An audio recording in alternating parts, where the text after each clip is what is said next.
On this episode of Narcissist Apocalypse, we talk with an abuse survivor named Violeta. And Violeta was in a relationship with a cunning narcissist that knew exactly how to control her. It's a story of ever-changing manipulation tactics, proving yourself, and fraud.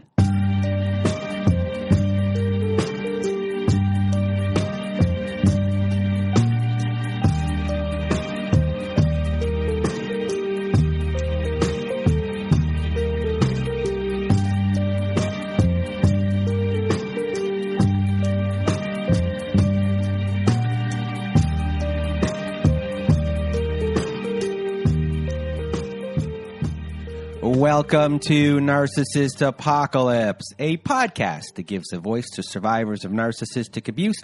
I am Brandon Chadwick, but my friends call me Chad, and thanks for tuning into this episode. So what is a narcissist, you may ask? Well, for the purposes of this podcast, we refer to a narcissist as anyone who has displayed a pattern of behavior that shows a limited capacity to appreciate others' perspectives. It is that simple.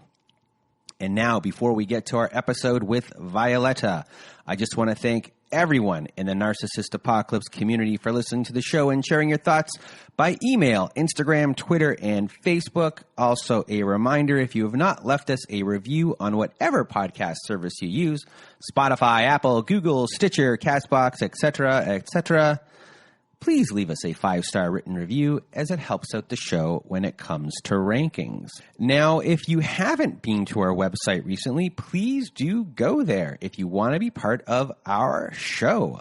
Our website is narcissistapocalypse.com. At the top of the page, there is a button that says guest form.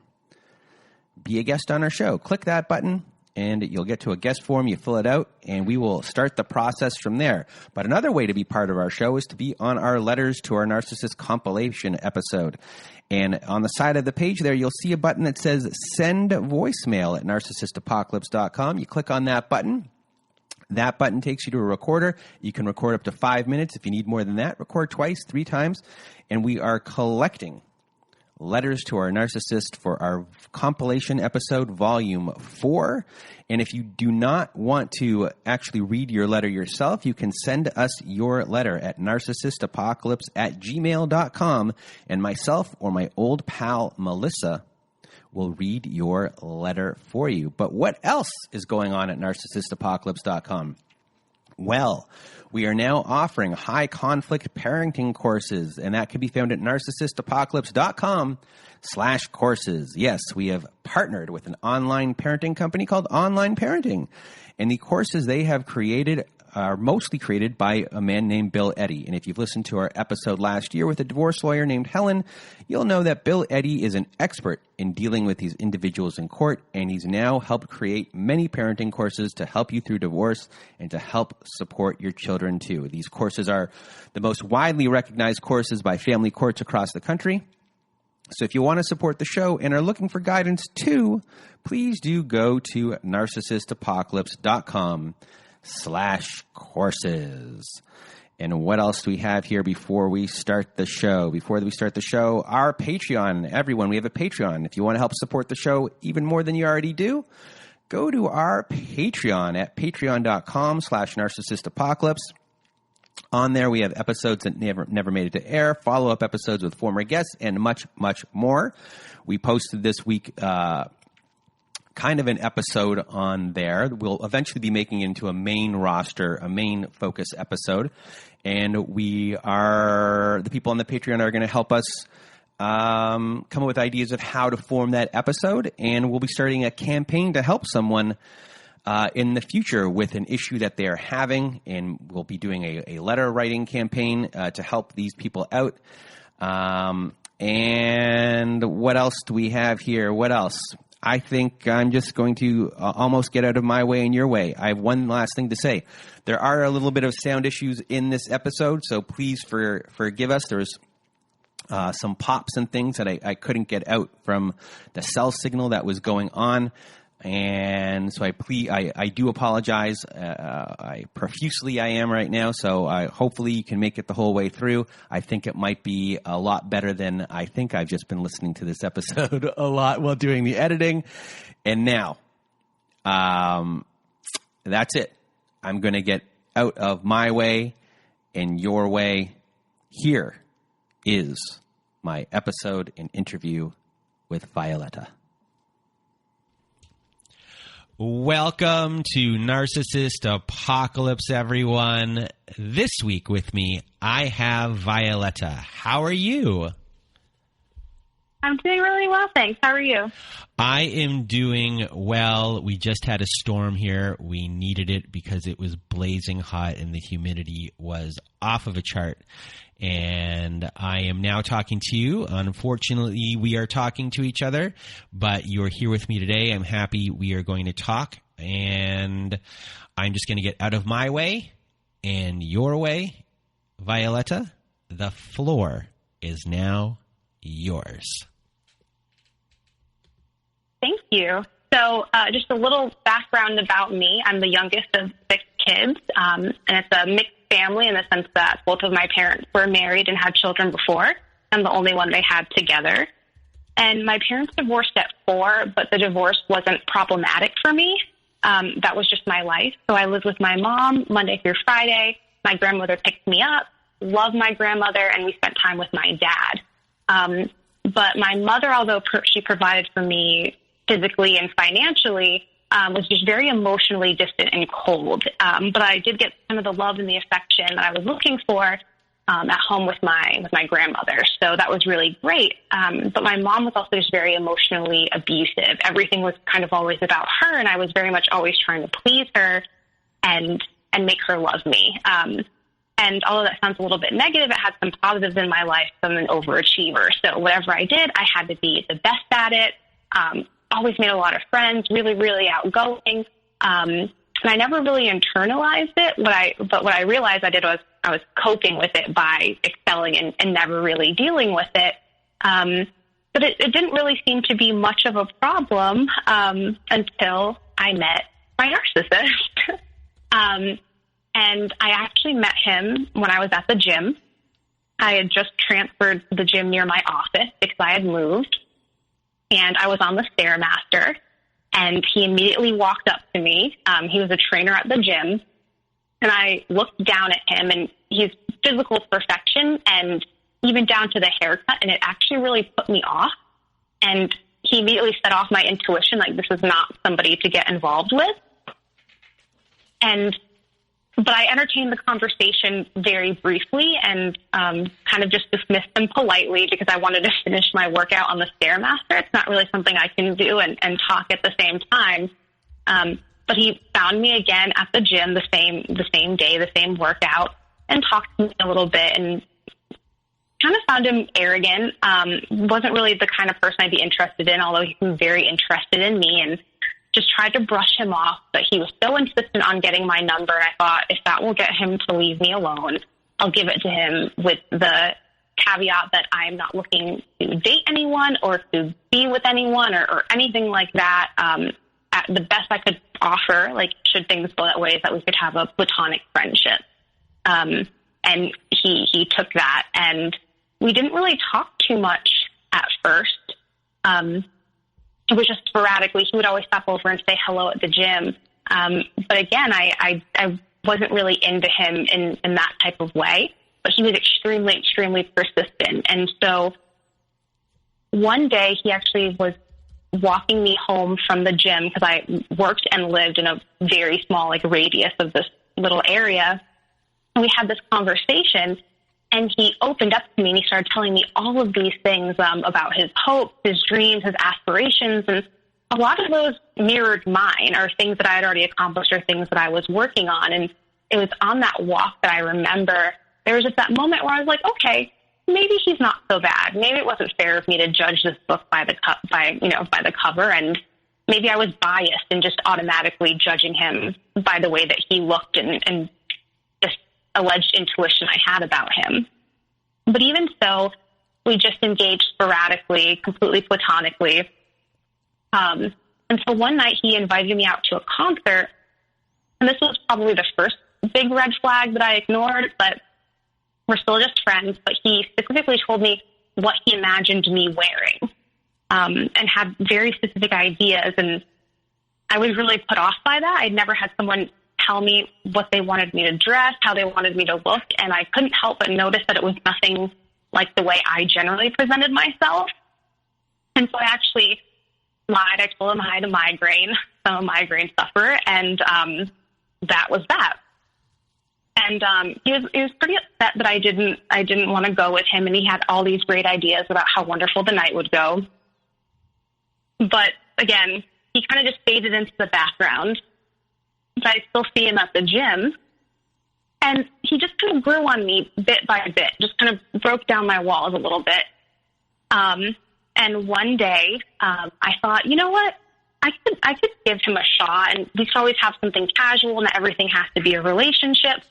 And I knew I was leaving the country the following, in maybe about 6 or 8 months, and so I wasn't super concerned about kind of what was going to happen. And so I had called him one night, and I said, "Oh, do you want to go to Shake Shack with me?" I really wanted a Shack burger. And he's like, "Yeah, I'll come scoop you. We'll go. It'll be great." And so we just went and had Shake Shack. He came back over. One thing led to another. We spent the night together, and then after that, we were just kind of inseparable. So I have, I guess, a couple questions, maybe more.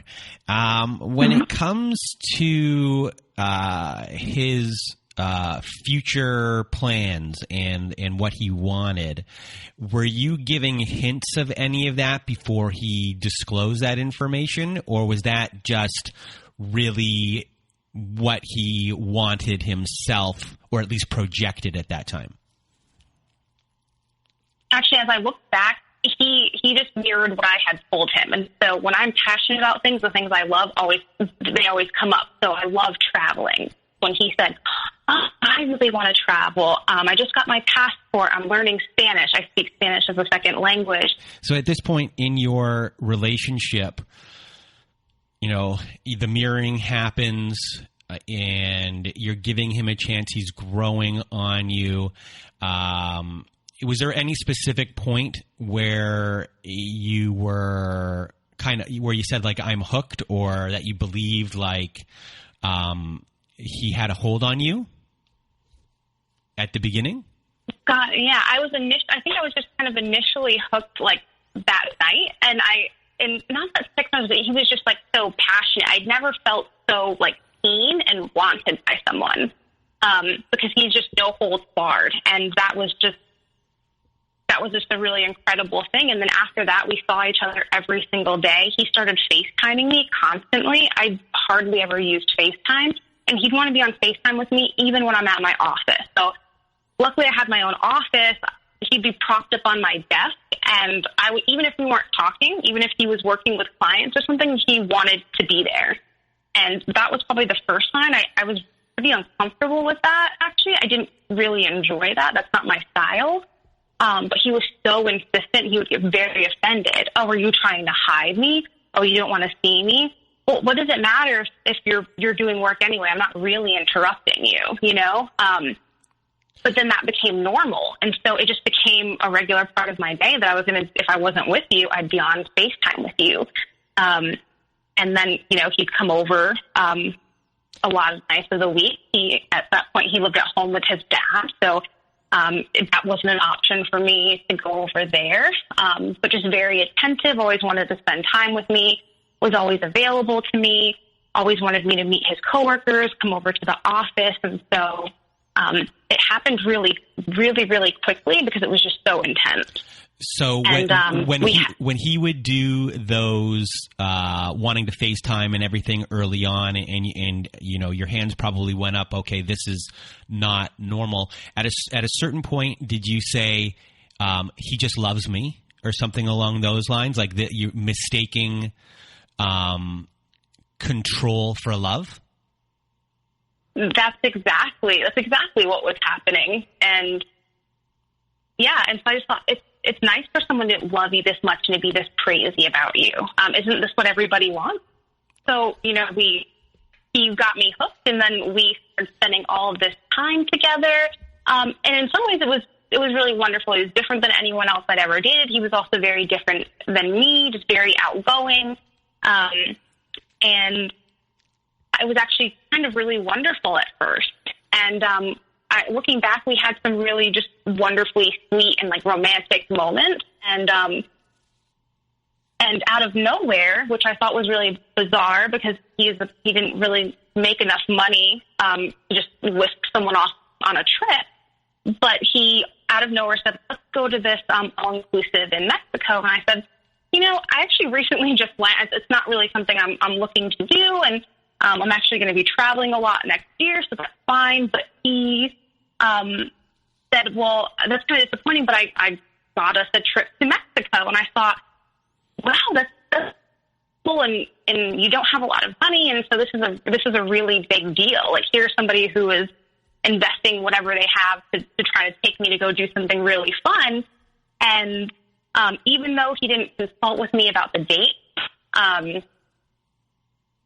still went ahead and went. And I actually put my job in jeopardy by agreeing to go.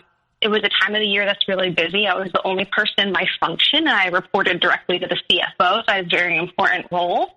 And so I actually had to lie at work in order to get that time off in order to go, because I thought there is no way that I can not go because he spent all of this money, and I don't want him to be out this money, and he doesn't really have as much, and I also don't want to hurt his pride. I know there's a little bit of an issue because I make a lot more, and that's actually kind of the beginning of where things started to fall apart. And at first, it seemed like it's magical. We had this it was the first night that we were there, and we both got dressed up, and we're eating at this fancy restaurant in the resort, and he's sitting at the table, and he's looking across from me, and I thought, I can see the rest of my life here. I can see myself marrying this person, I can see myself having kids with this person, and I can see myself traveling around the world and having adventures with this person, because that was a really important thing to me. And so we're having a nice time. The next day we go on a catamaran cruise or something like that. And when we get back to the hotel, we get some calls. And so they call and they say that there's been an issue with the payment. And I'm looking at him like, wait, what? Here we are, we're in Mexico. It was an all-inclusive package, including the flight. So then I'm like, wait, what's going on here? This is kind of out of nowhere.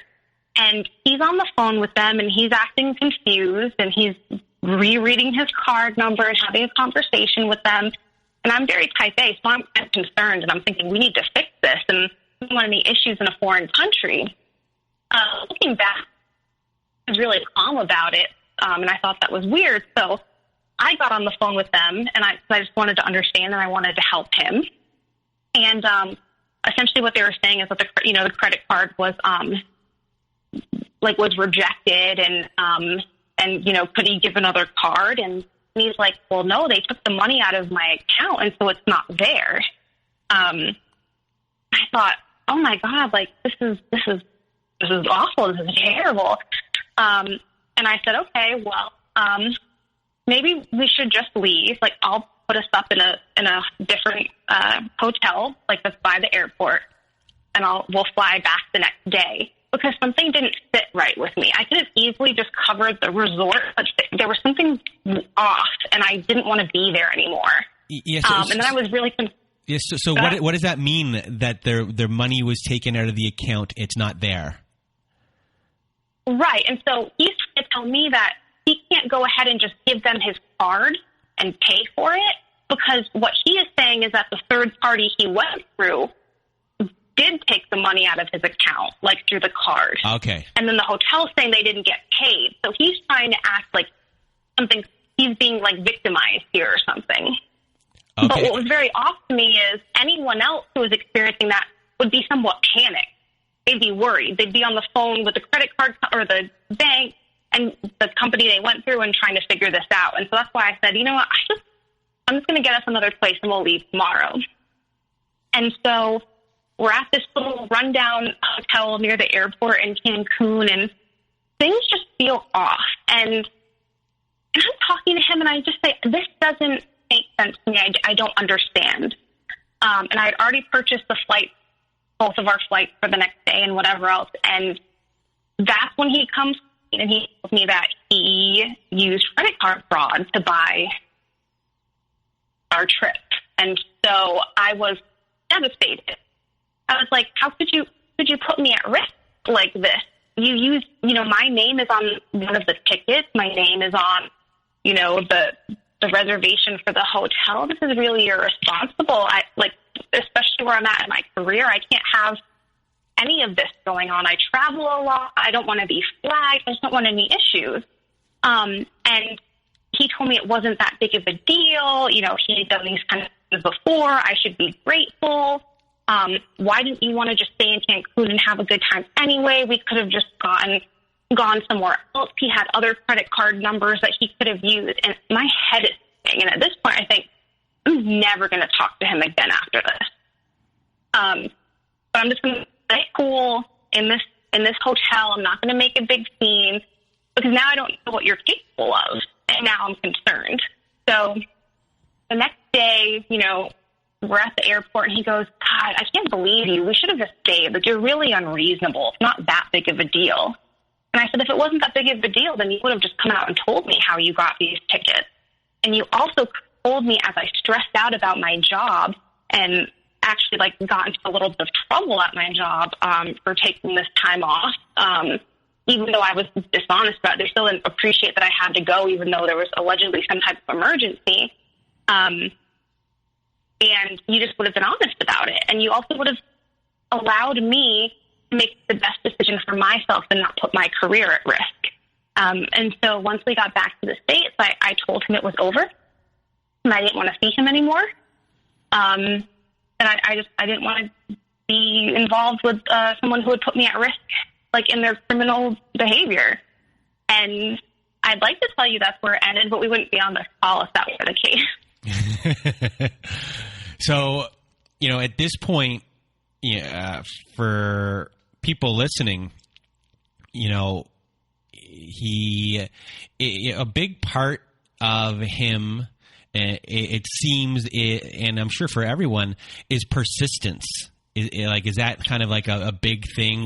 The persistence of him eventually got you to go on a date with him. His persistence is now going to have you hoovered back.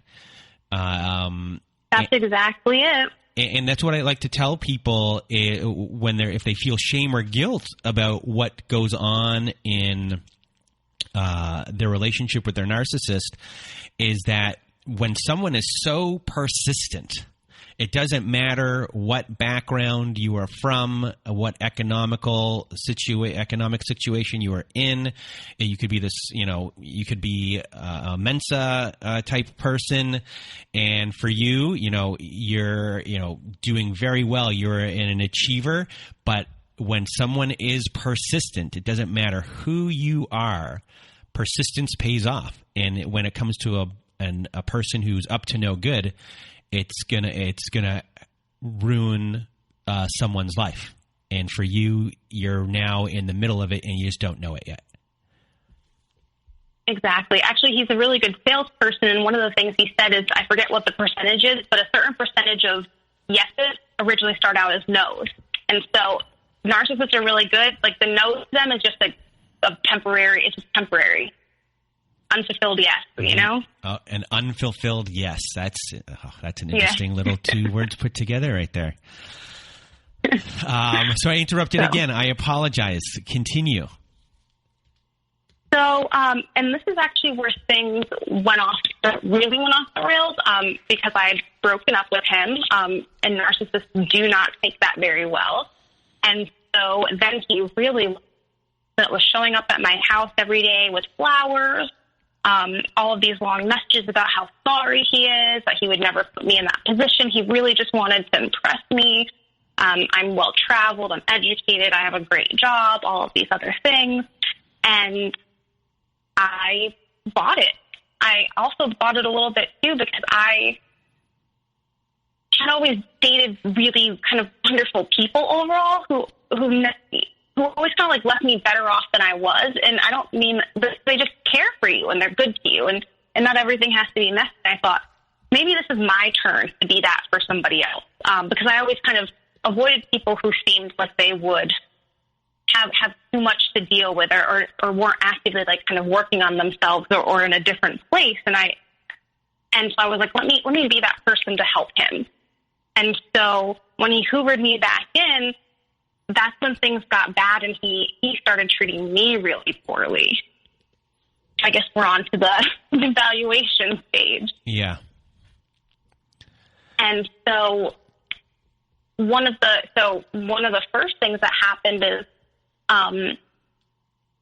he was over at my house and he asked me to like grab something or to grab his phone.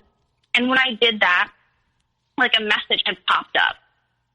And when it opened, like it's a nude picture of a woman. And I was like, come on, are you serious right now?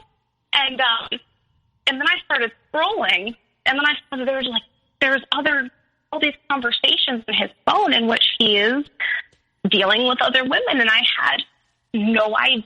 And I couldn't imagine like when he had time to do this because he was always kind of around me or being on FaceTime with me.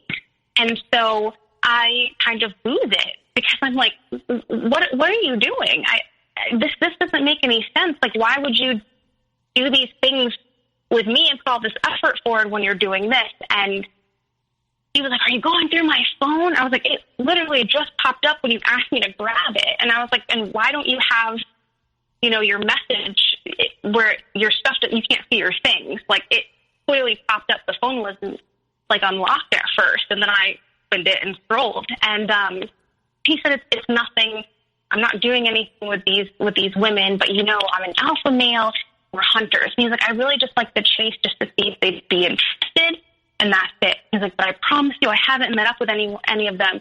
When would I have had time to meet up with them? And I said, this is ridiculous. But at this point, I am hooked. Like he's like a drug. At this point, I know he's not someone I should be dealing with, but I still want to. And I'm also still thinking that I have the safety net of the fact that I'm going to leave, as though distance between us was going to be helpful. And he convinced me that there was nothing to it and that he would stop engaging with them, and that would be that. And I don't believe that to be true, and I found out later that that's not true. But even more disturbing to me was how his behavior towards me changed. So I'd never had anyone speak to me so disrespectfully in my life. I had never been around someone who was so misogynistic and chauvinistic. Expected me to essentially all of a sudden like do wife things for him and cook and clean and bring him meals and send him food. And he just really, really switched it on me. And I couldn't understand what was happening. And part of me couldn't believe that this was real and that people like this existed. And so it just turned into constantly being negative, where I was starting to feel really bad about myself. And I felt like I needed to change the way that I dressed, and I needed to wear more makeup, and I needed to be more feminine, and I just needed to be all of these things that he kept saying that I wasn't. And I bought it, and I thought, you know what, maybe I'm not doing a good job of like being a supportive girlfriend. I really don't do some of the things he's talking about. Maybe I should do these things. Maybe if I do these things, like he'll treat me better and things will go back to the way that they were. And so I attempted to do those things, and it didn't. It was just constantly us breaking up and getting back together, and breaking up and getting back together. And two really awful things happened. The first was because of my migraines and my age, like I'm not supposed to take hormonal birth control, and he actively attempted to get me pregnant. And when I talked to him about it, he was like, well, it's a complete accident and nothing even happened and whatever else. And why are you making such a big deal about it? And I was like, well, we need to go to CVS and get Plan B. And I'm very, very nervous and I'm very upset. And we're in the store and he's making jokes and he's drawing all this attention to us. And I can't believe this. And I'm like, this is so disrespectful. And I still kept dealing with him. I can't believe this. And then he had hernia surgery, and I took care of him. So I drove him to the hospital. I took care of him afterwards. He was staying over at my house, and I was tired. I was tired because I'm working all day. I come back, like, I'm helping you. I'm cleaning up after you. You're so hurt. You can't do anything. And one night, a few days after his surgery, I'm tired. I fall asleep. I think he wanted to have sex. And I wake up to him putting on his clothes to leave. And he's still limping around a bit. And I'm like, wait, what are you doing? I'm so confused. He's like, I'm leaving. And he was just so nasty about it. And he's like, well, if you're not going to do these things for me, like, I've got people on my phone that will. And he left my house at like 3 o'clock in the morning on a work night, just left me there sobbing. Like, after I invested all this time and energy to help you with this, even though I wasn't sure that it was my role to have to, like, take you in and to do all these things for your surgery. And then he wouldn't answer any of my calls. And then he turned off his phone. And then he doesn't pop back up until the next day, late in the afternoon. And he's like, you know, I didn't actually do anything or go with a girl. I was just mad at you. And I just went and met up with a guy friend, and we walked around Maryland Live Casino, and it wasn't a thing. And I thought, this is ridiculous. This is madness. I can't have any part of this. I was like, you know what? You're very disruptive. I didn't get any sleep. Like, I'm not focused at all on work today. I have a very important job where attention to detail matters. And my friends were livid. My friends weren't a fan of his to begin with, and now they're on an active campaign of, like, do not deal with this person. What is wrong with you? And they were getting really aggressive about it. And but I still wasn't ready to be done. And when he said, you know, I was just around the, you know, going to the casino or doing this, I wanted to believe him. And so I just made my mind, like, make rationalizations for it and took him back. And so what were some of those rationalizations? Well, one, you know what, like, he's not, like, you know, he just had hernia surgery, and he's not, like, all that physically active, and he can, like, barely really do anything like that physically anyway, and it took all these modifications. So is that really what went and happened? And, like, is there a woman that was just going to, like, let him, like, hobble on over in the middle of the night, to go do this? Like, I just was just thinking, I just made up anything I needed to say, like, he didn't do that. And he was also, at this point, I realized, very reactive, like, and vindictive. And so I thought, he would just, like, leave and not do anything just to make me think he did, like, ruin my day. Like, that didn't surprise me. And so that's why I thought, 'cause for him, whether he did anything or not, he just needed me to believe that he was doing it. Because the end point was just to hurt me and to control me. So then I thought, I just need to do more. Because he's first generation, and I don't want to say where he's from because I don't want to give it away or, like, make anyone think anything, but their culture is a lot more patriarchal, and, like, women have very specific roles, and I'm not that kind of woman. And so I thought, I think it was more of those things where I was thinking that I was making excuses and saying, because I'm not in a more, like, traditional woman who kind of caters to her man and is going to cook food, is going to do all these things, is going to be more submissive and that sort of thing, I felt like I had to compensate for those type of things. And that's why certain things were happening, because I wasn't his ideal. Mm-hmm. And you're acting now, like, were you saying to yourself, like, this isn't me? Who is this doing this? Or are you in such a fog of what has been created that's not even questioned in your mind yet? I think at that point I'm just in a fog. I know it's not right, but I so much want this person that I started to be okay with shifting who I was and how I saw myself to fit them better. And so I actually started doing certain things. If I would send him Uber Eats, just so he had a meal and he could say, like, look what my girlfriend did for me. Or, like, I would, like, come over and I'll cook something for you, or I'll do this for you, just to show that, like, I could do those things if I wanted. But then I did start to realize that, you know, this wasn't who I was and it's not who I wanted to be. And again, I had this false sense of security. Well, I'm leaving the country.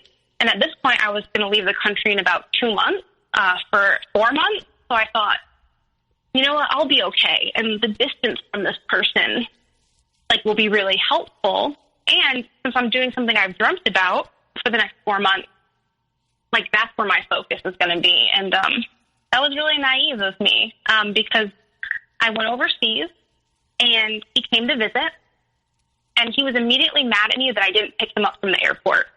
So we're in a major European city. I don't have a car, and so it didn't make sense for me to wake up at like 4 o'clock in the morning to go get you at the airport to bring you back in an Uber. It just seemed impractical.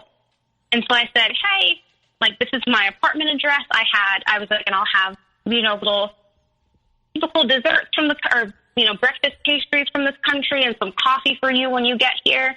And from the moment he got there, things were so off, and things fell apart the next day. So we went to dinner with a bunch of people in this group that I was traveling with, and he immediately took issue with both my interaction with men and women. So, oh, you hugged that girl like a little long. Like, are you guys having sex? I'm like, are you kidding? You know, I don't like how close you were walking to that man. Like, you shouldn't be walking to men, that close to men that aren't me, and like laughing in their face like that at their jokes. So I'm thinking, are you serious right now? I invited you into this dynamic, which honestly I didn't think that I should have, and I knew I shouldn't have, but I did anyway. My friends and family warned me against it. I still had another 2 months of traveling with these people, but he was only saying that stuff to me where I could hear. And then we went to a cute little speakeasy afterwards. He wouldn't even have a drink. He sat on his phone and then just got up in the within 5 minutes and said, I'm leaving. Like, text me when you get back to the apartment.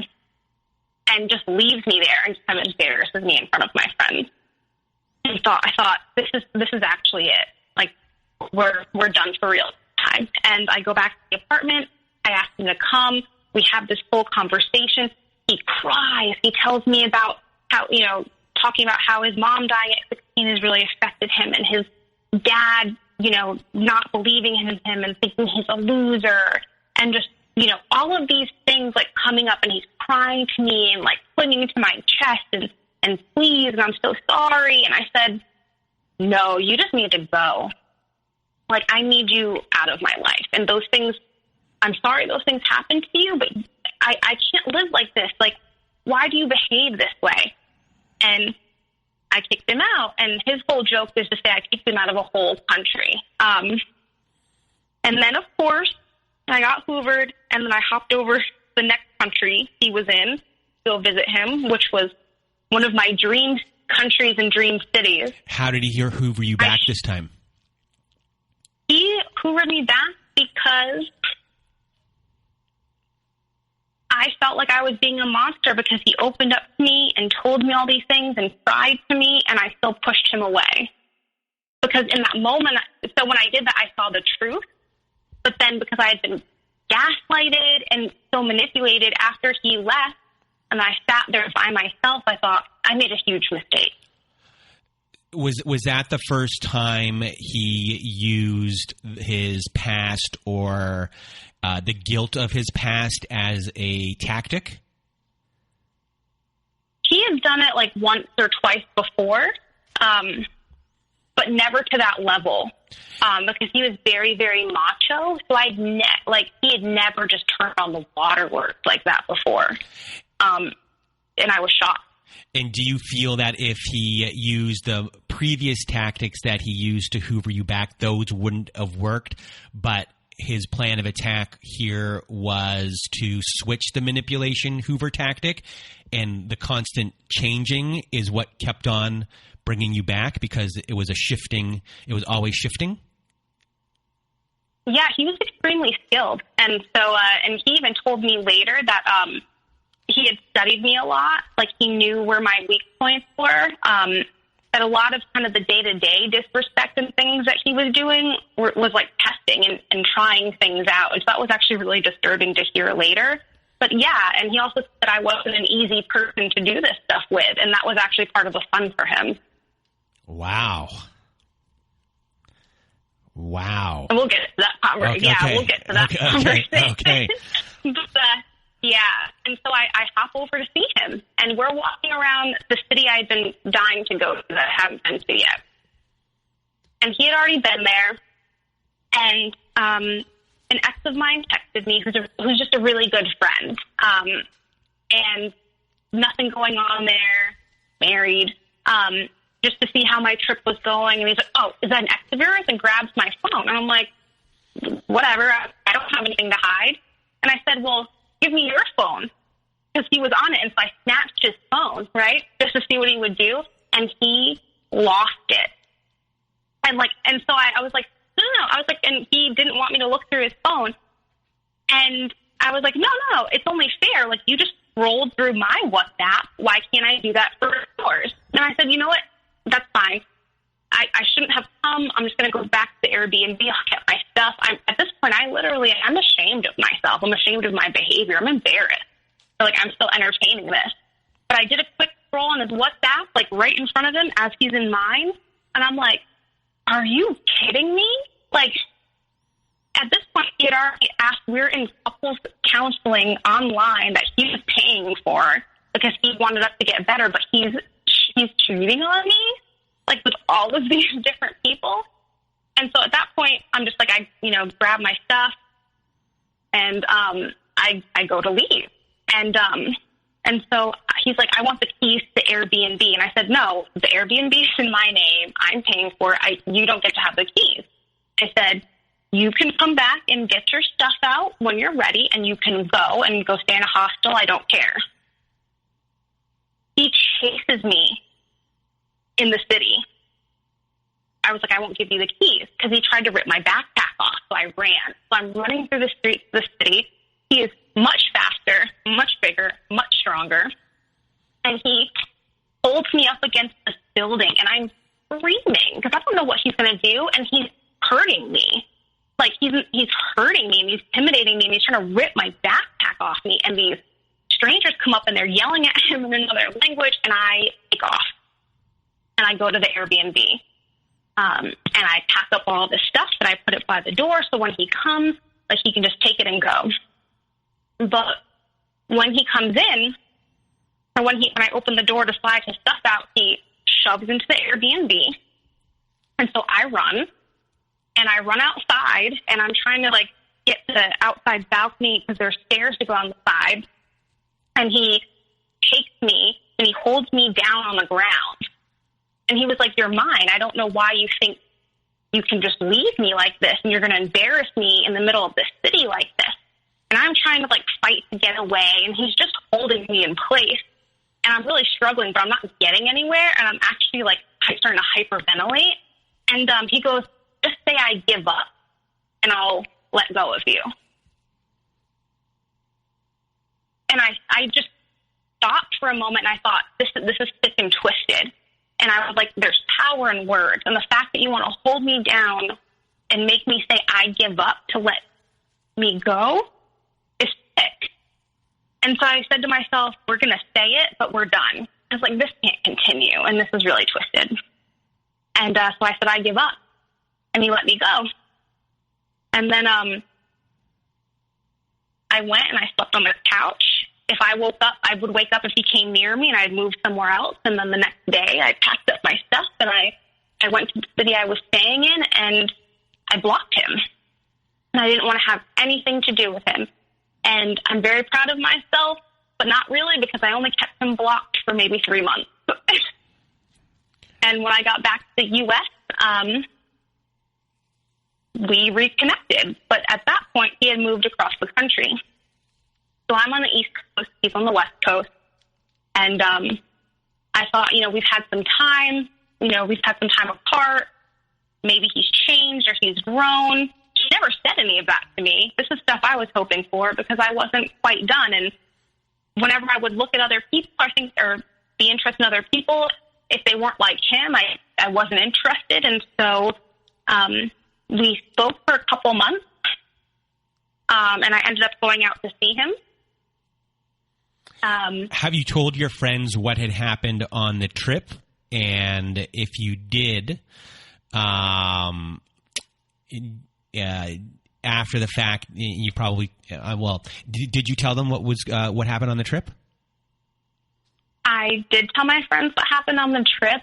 They were horrified, and that was one of those things where they, please tell me this is the end. This is you're done. And I said, I've blocked him. I'm done. I still do think about him constantly. I feel a bit like an addict. Like I'm not engaging. Like I'm not, using, but that's all I want to do. But no, like there's no point in going back. This person has cheated on me. They ruined part of this dream trip that I had.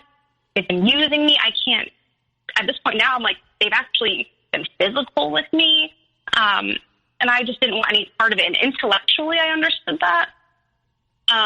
But when I reached back out to him, I didn't tell any of my friends or my family. Yeah. I kept that to myself. And I was very ashamed. And I felt very isolated. And so here I am, taking some trips to go see him, and I'm lying to people I love and care about for no reason, and I'm not a liar. So I thought, I constantly compromised my integrity for this person. I turned into someone I didn't recognize, and I was actually really, and that only made me an easier target for him. But then we kind of hit the final straw of everything, and through this, there's so much to talk about. I mean, it was constant cheating the entire time. But the real final straw, the final straw, the camel that broke the straw that broke the camel's back is I was leaving the country again on January 29th, and I was going to be gone for 13 months, and I wouldn't step back on U.S. soil. And so he had a business associate who said, you know what, he shouldn't be alone for, like, the Christmas holiday. Like, will you come out here?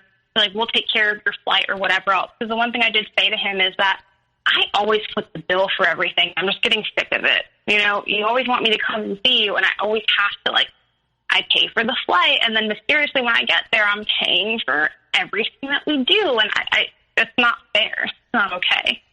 And so his business associate is like, I'll go ahead and take care of your flight. And I said, I don't trust anyone taking care of my flight because I don't know if it's going to be legit. And he goes, what does this mean? So his business associate has no idea about him. And he goes, I'm just going to put it on, like, my actual card. He's like, I don't know what you think is going on. It's fine. And so he sends it to me, and everything matches up as I go. And so I get there. We eat some lunch, I shower, we get ready, and we go to someone's house. This was Christmas Eve, a business associate's house. And so it is me and him. It's a husband and wife's house that we're at. They have 2 girls, and then there's 2 other men there. And so we're actually having a nice time, a really great time. All of his best characters are on display, how intelligent he can be, how charming. I'm teaching, like, these little girls how to play some songs on the piano, real simple songs. And it felt wonderful. And I'm having these in-depth conversations with these other people that are there. But as the night went on, everyone starts getting really drunk. And I don't really drink. I'm not much of a drinker. And so I'm actually, like, stone cold sober. And so, but the men in the kitchen start getting a little, like, rowdy. And one of them wants to dance with me. And I'm like, no, I really don't want to dance with you. And they reminded me of, like, some grown men in my past when I was a little girl who just really, like, teased me out or weren't appropriate with me, or I'd been, like, saved from situations with them. So I was triggered and a little nervous. I didn't know what to do. And this man is chasing me around the kitchen, trying to get me to dance with him. And I'm thinking, where is he? Like, where's my ex at this point? Like, he wouldn't tolerate this kind of stuff. He's outside watching. And what I find out later is he's getting mad at me. So, the guy stops, another guy tells him to stop, and we leave. And as we're in the car, he's like, oh, should I get you so-and-so's number? He's like, oh, looks like you really like them. And I said, yeah, they were getting really inappropriate. You work with these men, and I didn't know exactly how to handle this, so I just kept maneuvering and staying away from them. And I was really hoping that you were going to come and do something. And he's like, what did you want me to do? You should have never put yourself in that situation, laughing in these men's faces, and blamed it on me. And I said, this is really unfair, and this is not okay, because I was like, I've had some trauma as a child, and they reminded me of that, and so I froze, and I didn't know what to do. And he turns around, and he screams at me, and I've never been screamed at by a grown man, and he's, like I said, 6'1", maybe like 210, like muscle, like I'm terrified, and I'm trying to make myself as small as I can in the front seat, because I don't know what's going to happen. And he's driving really erratically, which is something he would do if I was in the car with him and he was mad at me, to make me really scared. And so I am traumatized, and I go, this is actually, I think this is going to be it. Because this is not okay. You just questioned my childhood trauma. You blamed me for the bad behavior of these men. You clearly wanted to get mad as you watched them do this, this whole thing. And we get back to his apartment. He lives in a garden-style apartment, so we're outside heading to the stairs to lead to his door. And I turned around and I looked at him, because he had a really big fear of abandonment. Like, he always thought someone was going to leave him. In fact, that's why he told me he treated me the way he did, because if things were always good, I would get bored and I would leave, which I think is ridiculous. I turned around and looked at him and I said, I know I made a promise that no matter what happened, I wouldn't abandon you. Not that I would be his girlfriend forever, but I would remain like a friend or someone in his life. But I told him, I said, I won't do that. And I was, after I leave here, I never want anything to do with you again. This happened in a split second. His whole body language changed, and he turned around so quickly and took me by the shirt and had me up against the wall. And I thought, and this is all happening so quickly, and he just, the way he looked at me, I was like, he lost control. Somebody who, all of his stuff that he was doing to me was still very controlled, like he was in control and pulling the strings. There's a moment where he's out of control, and I looked at him, and I, straightened up my neck, and I said, okay, do it. Show me exactly who I know you to be. And that's when he dropped me. And I ran up the stairs, and I was like, I just want to get my stuff, and I just want to get out. I was like, I will go stay at a hostel. I don't care where I have to stay. We're in a, tourist area, city, so, I can find a place to stay that's fine. I don't want anything to do with this. And I was like, if you do anything, I was like, I'm going to call the police. But I was very hesitant to call the police because there's a lot of issues with the police system and how they treat people of color. And so I didn't want to put him at risk by calling the police, even though I could have probably used it at that point. But he opens up the door, and at this point he's crying. He's crying, and he's so apologetic, and he's a monster, and he's this, and he's like, I didn't even do anything. And then he's trying to say that I hit him, and I'm like, wait, what are you talking about? I never put my hands on you. And I didn't mean to, and I didn't really choke you. He's like, I just was mad at what you said, and I didn't want you to say things like that to me. And he's doing all this stuff, and as he's saying all that stuff, I'm just packing my things to leave. I'm like, I need to go. I can't be here for this. And I don't know why my memory is a little bit foggy on this. Some things aren't him actually have been getting foggy, but I decided to stay. I stayed, and I didn't leave that night because I thought, well, he didn't hit me. I knew what I was doing when I said I pushed on his abandonment issues. Was I somehow engaging these men in a way that made them think I was, at this point, I've been gaslit to the extreme. I'm lying to my friends and my family. I don't even know myself anymore. So looking back, it's not actually all that surprising that I made these excuses and that I stayed. Mm-hmm. And then I stayed a couple more days. And because he was he's very, very apologetic about everything. And, he really seems like he's knowing exactly what he's doing, what he's pushing, what he's pulling, and he's very aware of all of it. Is that fair? Very, very much so. In fact, my friends and my family would tell you I'm extremely brave, confident. I'm going to be the person to come for you. And and very independent. And actually, he was so good at this that he made me, all the strengths I had, he somehow turned them into weaknesses. Like, being independent was a bad thing. Being so educated was a bad thing. You know, these things somehow made me a bad woman or a bad girlfriend or a bad this. And just really just chipped away at me where I didn't recognize myself. And I stayed for a couple more days, and a business associate of his who just really, really liked me and wanted me to meet his daughter. He thought we would be great friends. The one that bought me the plane ticket reached out to me and said, hey, I've contacted your ex a couple times. I haven't heard from him, but I wanted us all to have sushi before you leave. I said, okay. I was like, well, this is what's going on, and I'll let you know what he says. And so I go, hey, you know, so-and-so reached out. What's your schedule? When do you want to go for sushi? And he goes, and he's like, oh, so you think it's appropriate for this man just to be reaching out to you on the phone? Are you guys having long conversations? Like, just, again, accusing me of somehow cheating with this person or being interested in this person. And I thought, okay. And if people saw him, like, because he's just so, like, he's just this young, like, whatever person, it didn't matter what this person looked like. It didn't matter what gender anyone was. I was always cheating on him with everyone constantly. It was just very laughable in the sense that people wouldn't think he had such low self-esteem.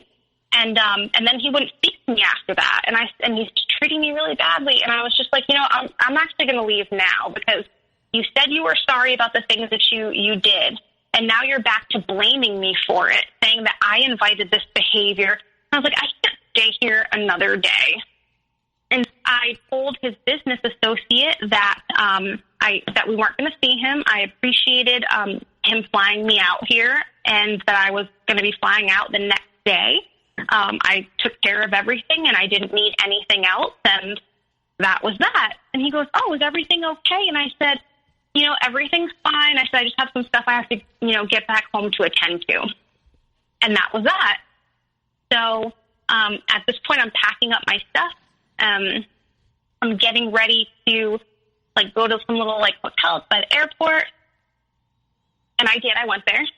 And, like, my stuff, and I went. And he, you know, he didn't care that I was leaving and whatever else until I'm getting in the Uber. And then he's, like, telling me not to go. And I'm looking at him, and I'm like, no, just no. You can't convince me of this. And I leave. And once he knows that I'm not going to stay, like, then his whole attitude changes. Like, well, if you leave, like, we're actually really done. Like, you'll never hear from me again. And I was like, okay, do you promise? And left. And then I guess his business associate, who maybe read between the lines and knew something was weird, had reached out to him and said, what's going on? Like, why is she leaving? He seemed to, like, really like me and really want this relationship to work. He finds out kind of what, you know, his issue was. Not that he put his hands on me, but that he was jealous and upset about my interactions with people at the party. And his business associate, I guess, went up one side of him and down the other and said, you're an insecure idiot. What's wrong with you? She's just, like, being polite. Did you expect her to sit in the corner and stare at the wall? And then I get bombarded with these messages and calls, and I'm not taking any of them. And he's saying certain things that are really apologetic, but are not him, like, not in his language, looking back. And how he put things together. And then his business associate reaches out and he says, will you just please have a conversation with him? I've talked some sense into him, this, that, and the other. His business associate has no idea that it went to the level that it did. And, you know, I took his call. I listened to what he had to say. And I was like, I still stayed at the hotel that I was at, and I left. And I went back to my area of the world, and we still kept in touch. We were still talking. And his business associate reached out to me one more time and said, what's going on? Like, what? Like, essentially trying to, like, get us back together. And at this point, I'm like, listen, he put his hands on me. I don't want any part of this. And he's like, wait, what? And I was like, yes, put his hands on me. I'm done with this. Please don't ever reach out to me again. I'm going to block you as well. And that was the end of kind of his business associate for me. And then I'm just getting ready to leave the country. So at this point, and his business associate said, oh my God, that's awful. And he goes, there's a couple other things I want to tell you since that's the case, because I don't want you to get back with this person. And I thought, here's this person that was just advocating for me to stay with my ex, but because I said, that he had choked me, he has a daughter and a granddaughter. He didn't want me to be subject to that. And he, rightfully so, was like, maybe thought I would go back because I'd endured all this other disrespect. He doesn't know that, but he's not wrong in thinking I would. And he tells me, he's been seeing a lot of women while he's out here, like a lot of them. And he's got some that like come over and like they cook for him and they clean for him. He's like juggling all these different women and doing all of these things. And I'm devastated. And it's not by the cheating. It's that I've let this person do all of the worst things to me. And I'm still so hurt and so like involved that I'm sick to my stomach to hear about all of these women, And I said, I really appreciate you for telling me this. And again, I was like, I don't think you're going to hear from me. And I did. I blocked him after that. I was like, this is weird. And I've never had a third party like that in my relationship. And so I reached back out to my ex and I said, I want this mythical thing called closure, right? And other people can't give that to you. And I said, will you just be honest with me about like kind of how much you've been cheating on me and how many women and whatever else, and when did this start and all these other things. And he didn't want to tell me because he thought that we had a chance. And I was like, we don't ever have another chance. I will never, ever be with you. I was like, but if for some reason you think that you want to be friends with me, or if I can even offer you that at some point, you need to tell me what really happened. And then he essentially tells me that from pretty early on in the relationship, like he had been cheating on me constantly, and never stopped. And I was disgusted and I was so hurt. And I said, it's so twisted that like you were running around on me, you were doing all of this, you were treating me this way, you're lying to me, you put your hands on me, like you've put me at risk of being a criminal. Like, this is not okay. Like, you're a twisted person. And I'm sobbing. Like, I'm sick to my stomach. Like, I felt eviscerated. And I could barely even, like, see straight. And his tone was ridiculous. It was just so flat. It was like he was actually annoyed that he had to tell me this, that I even cared. He was annoyed by my outpouring of feelings. I've never had someone who could so easily, like, hear me cry or even see me cry, because I've cried in front of him many times, and just be so unmoved by it or so quick to say it's my fault or to like fan the flames and make it even worse for me. And that was that. And then I didn't block him, but he still, but I wasn't engaging with him, and I was just moving forward with my life. At that point, I had not that long. I had maybe 3 weeks before I was leaving the country, so I was super busy. I was done at the office, so I didn't have that stuff to do, but to sell all of the stuff in my apartment, I had to sell my car, like, was just finishing up those things. And I realized that my period's late. And I'm like, oh, it's probably just because I'm stressed. It's not that big of a deal, but I felt different. And I go to the pharmacy, and I buy a couple of different boxes, and then I proceed to take pregnancy tests. And I find out that I'm pregnant. And I am mortified. I am mortified because I do not want to subject a child to this person. And there's no way that I wouldn't have to, because one thing that he was really clear about is that he wanted to have a lot of children. And towards the end, he was saying how, like, you know, if one woman can't give me the amount of children I want, then I should be able to have children with multiple women. And it's not a big deal. He's like, but it's really important for me to carry on my name and my bloodline. Like, what else do you have in life? So I knew that if I went forward with this, like, this is someone I was going to be tied to for the rest of my life, but even worse, like, I would have to subject a child to this, and I wasn't okay with that. On top of that, I was about to take a job that my job was to travel to a different country every month, and you can't be pregnant for that. You can't have a child for that. This person is a criminal, doesn't have a legitimate job. I still think that they're doing legal things to, like, pay their bills.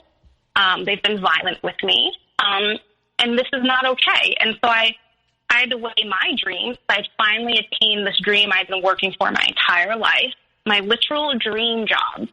I'd never wanted anything so much in my entire life. And then I had to balance, like, this idea of this child and what life they would have.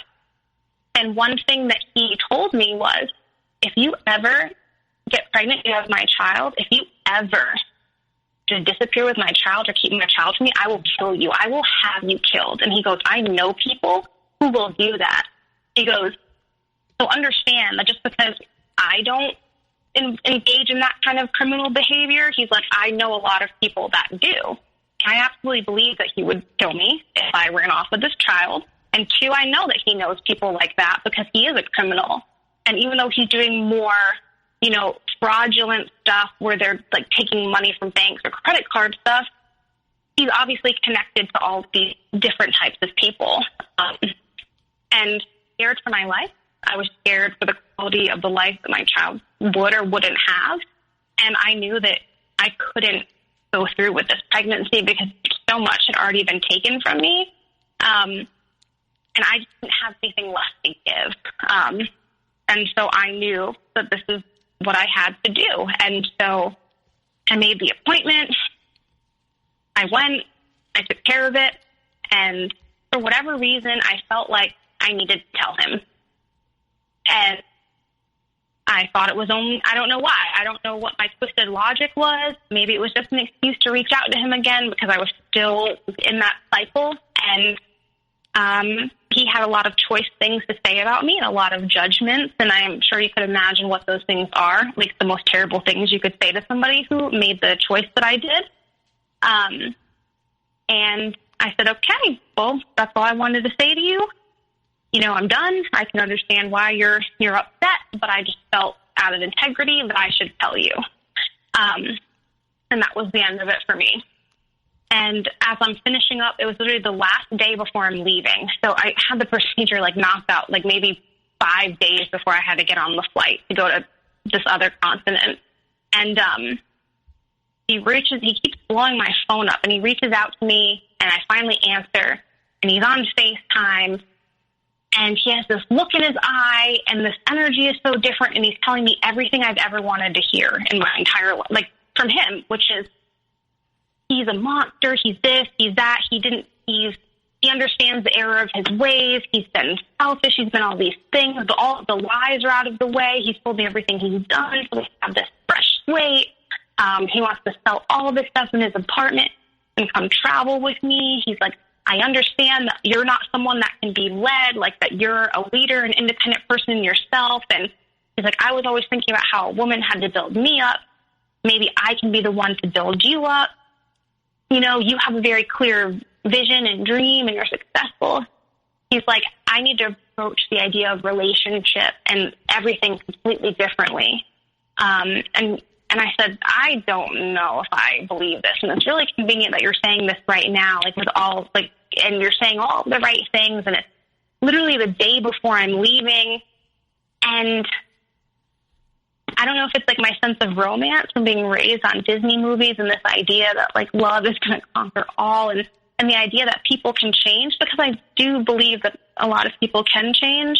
But I said, if we do this, if we were to do this, you've blown, and you mess up, you will blow everything. Like, I won't ever speak to you, have any contact with you again. At this point, he has no reason to believe this. So I say this all the time, and I never go through with it. So we can I can reach back out to you again when I think I could have a friendship with you, or if I give you another chance, just know if you mess up, like, we're done. And whatever promises have been made, whatever connection you think is here is dead. And so I go about the rest of my day doing things, and for whatever else, I thought, you know, I'm going to give this a go, but this really has to be the last chance. And I also recognized that I wasn't going to be able to be done with him if I didn't think I had exhausted every avenue. And I don't know if that's foolish or what it was, but I left the country, and I'm living in this other country. And, you know, things went well for a little while. He changed the way he spoke to me. He changed the way he engaged with me. He was consistent. He was all the things that he hadn't been since the beginning. And he wasn't being as obsessive. We didn't have to be in constant contact. He wasn't being jealous or all these other things.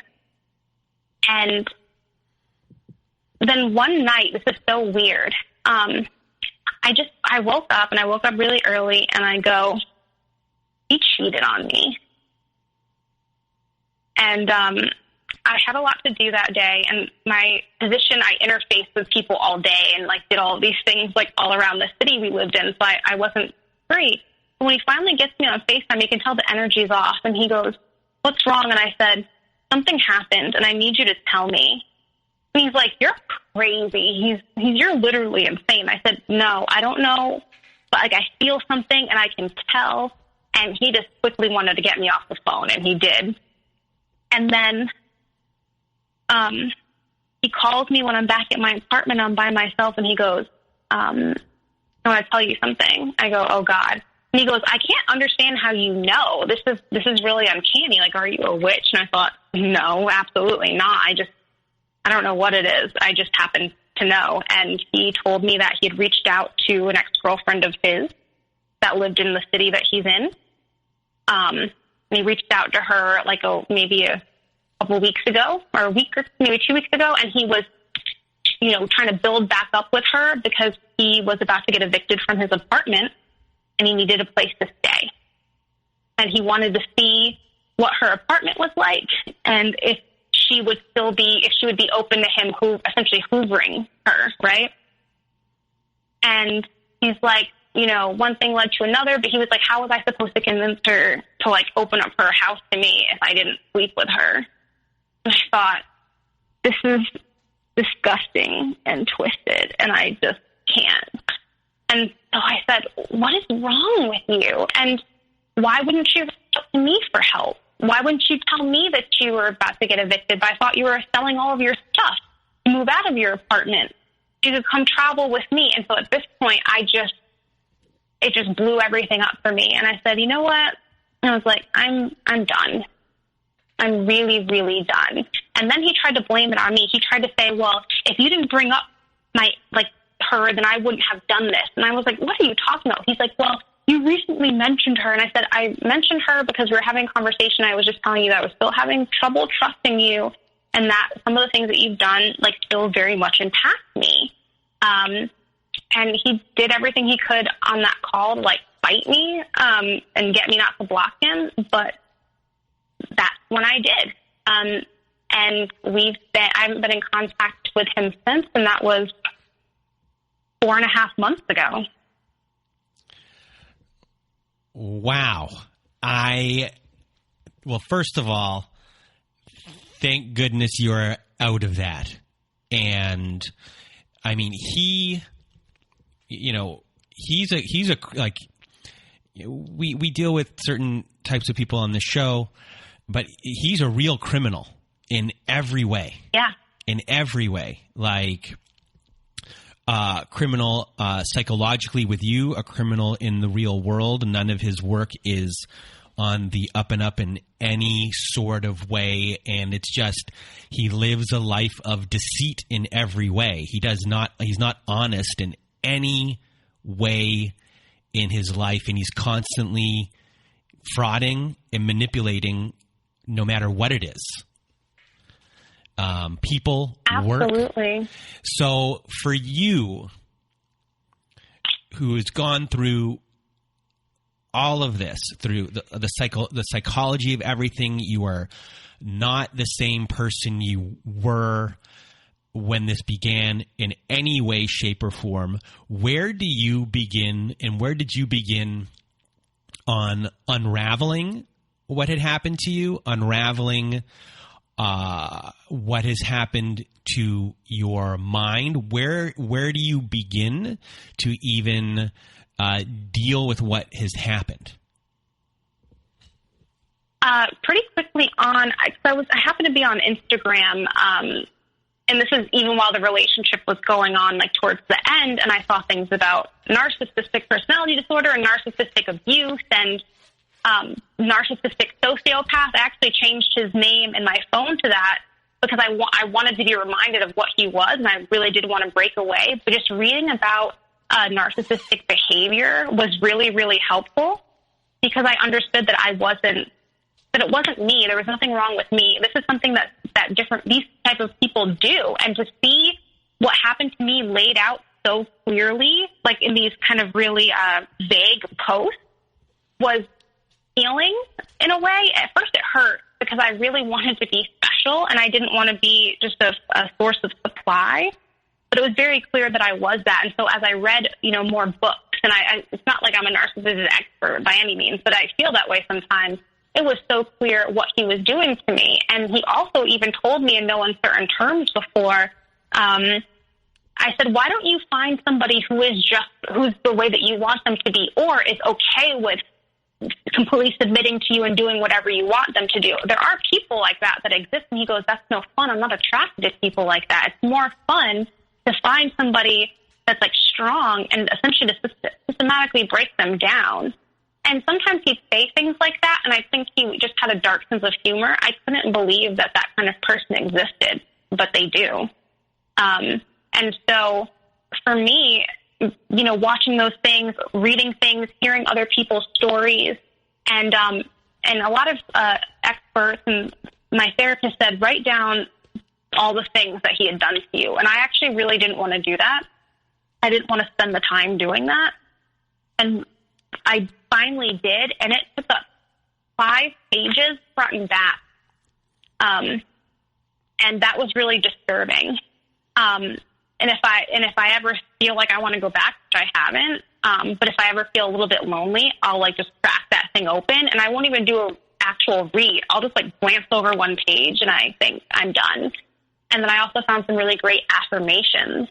And one of my favorite ones is that, every act of silence is protection against psychological violence. And that's why I can't have anything to do with this person, because unfortunately narcissists don't get better. And every time you step away from them and then re-engage, they get worse. He got worse every single time. It's like he had to punish me. And that was another thing he did. Whatever slight there was, he would punish me for it. If I didn't pick up the phone fast enough, there was some type of punishment. And it's not punishment I knew about. It's that he felt he could go cheat on me. He could go do questionable things. He could like use me and lie to me. And the bigger the imagined slight was, like the worse the punishment was. No, like when you told the beginning of this podcast, the story of your trip to Cancun and him admitting, his, the fraud that he had committed, and you didn't leave. He was able to hoover you back there. I mean, right there in his mind at that point was, oh, I just did this. Everything, all of the work that I put in previously to manipulate you and to like all that early work has worked. I was able to do this, and now I got away with this. So let's see now what I can do further. And then he took it further. And then again, he's like, all of the manipulation work I have done has been able to do this, and I was still able to hoover back. And so, he's setting this path of groundwork, and at each one, he's pulling it further to see what he can get away with and what he can do, because he's a master of what he was doing. And in the most evil ways, he was manipulating you and seeing how far he could test those boundaries every single time. And, he did that with you, and he did that for work. I mean, this was not a good person in any aspect of their life. It's not like he was working a regular job, making an honest living. I mean, this was a despicable, terrible human being. And unfortunately, you met him and got bamboozled, conned, and manipulated by him. And, to deal with that is not easy. That's why I ask, as far as the work goes in the aftermath, what are the biggest things that you mentally deal with, and to go through your healing process?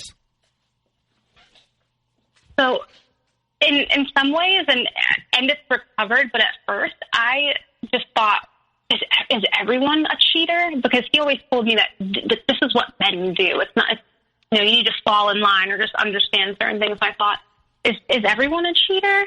Is this something I should expect going forward? Is there a person out there for me that's going to hit the things that I'm looking for? And any number of things. And one thing I am very clear about is that at least for the next year, I'm remaining single. And I mean single, not just in the sense that you don't have a significant other. I'm not dating. I'm not going to have any type of physical interaction. I really need to pour all of that love that I was giving to this other person to me. And that's actually been really helpful. So all the nice stuff that I would have done for him, or all this energy that I put forth, I've been giving that to me. And I didn't realize how much time he took up. I think that's a really big thing that you don't think about. You have all this time that you didn't have before, and that can actually be really dangerous. And I go, well, what are things I want to do? How do I want to spend my time? And so that's been very, very important. But I have no desire to be in a relationship right now. I know I will at some point. That's not the concern. But I do know that I'm still very triggered. And I had a conversation with this guy, and there's nothing wrong with him. And I think that he probably liked me a little bit, but I found myself being very combative in the sense that if I said something and then he wanted to counteract with a conversation or just to have a debate or something, I found myself very triggered. And then I had to talk over him and redirect and make sure he knew that I was right. And I didn't appreciate him bringing up this small, this small thing that 1% of the time it could be true. And that's just the way that this person's brain works. And they weren't trying to be contrarian.